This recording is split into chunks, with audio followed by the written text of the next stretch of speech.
Hello there, Seraphim17 once again, introducing you to my Devil May Cry 3 Dante Must Die difficulty video walkthrough. This is mission 10, and it's the job. So, now that we're in the sunken opera house, we can pick up the crazy mask, and then we can take it back to the area that we traversed earlier, and it's going to do some magical things. But in this room, it's going to be more blood goyles, and like I say, they're not even worth fighting unless you're going for style, and I am not, so I'm just going to run away from them. Be very careful though, they're exceptionally fast, and if they touch you with that glide attack, it does some stupid damage. But this is a pretty simple mission, I think, but I could be wrong. I'm often wrong when it comes to remembering what I've done in a game. But we'll soon find out. If you jump on top to where that red orb is and you climb up to that platform in front of it, there is the spiral on an altar there. It is a secret weapon. You'll need that for Cerberus if you don't have it. It's pretty cool.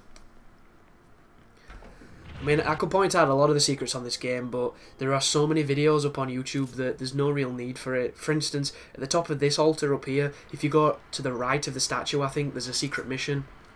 There's all sorts of cheeky camera exploits that you can do.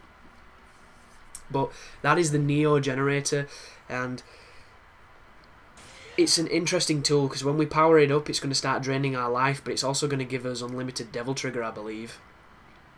And that's an interesting mission coming up after Mission 11, which Mission 11 has a boss against Beowulf, and if you've never fought him, I think he's one of the first really difficult bosses because he's really aggressive, he does a lot of damage, and his pattern is a bitch.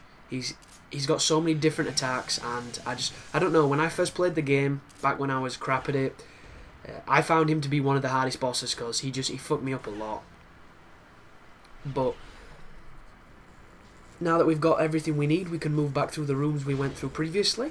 This is going to happen every time. You're going to get introduced to another one of the enemies that I don't know why it's in the game. Not too sure of its name. I think it's like a Dullahan or something like that. Essentially, it's a giant rotating spiky shield guy with a massive gem on his back, and he's a douche. He's one of those enemies that you just wonder how anyone conceived it to be anything other than just boredom, because they're so stupid, and when you try and attack them in rooms like this, you're going to touch the walls, and then you're going to get damaged for no reason, and it's just a recipe for bullshit. And unfortunately, these games are not free of bullshit, and I'm reminded that often.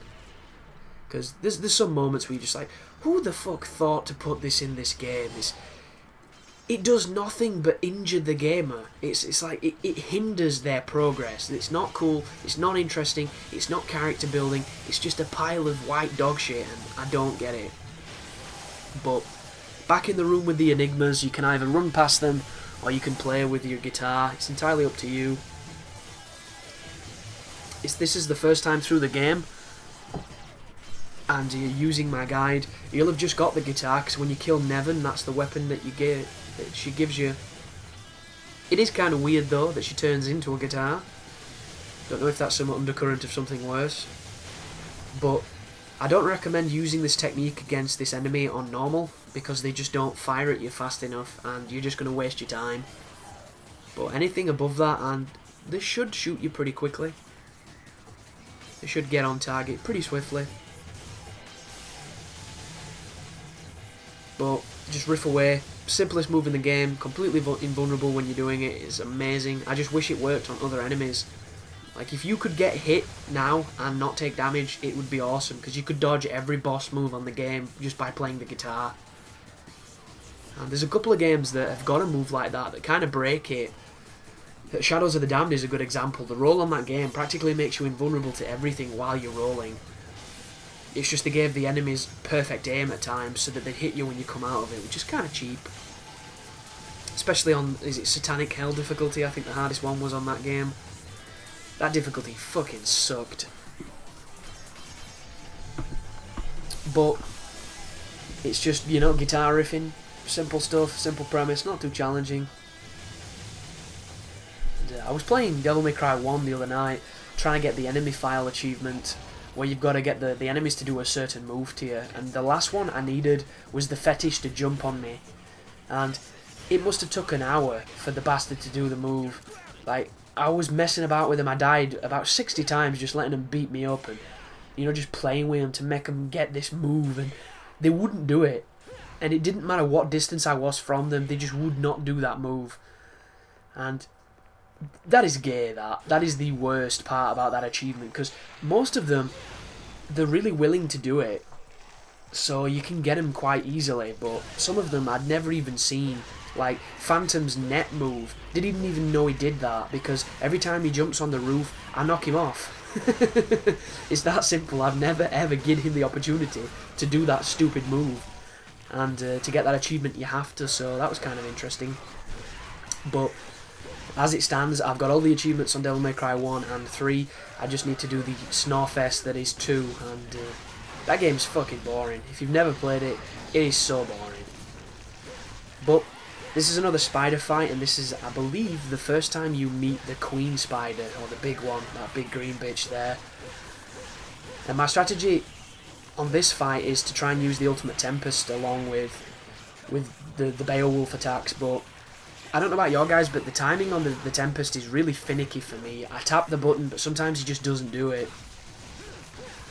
And if you don't know this, Agni and Rudra is good against the spiders because it sets them on fire, but it's not a massive noticeable difference on this difficulty. It is on the earlier ones, but this difficulty, everything is just fucking Mike Tyson and does not die.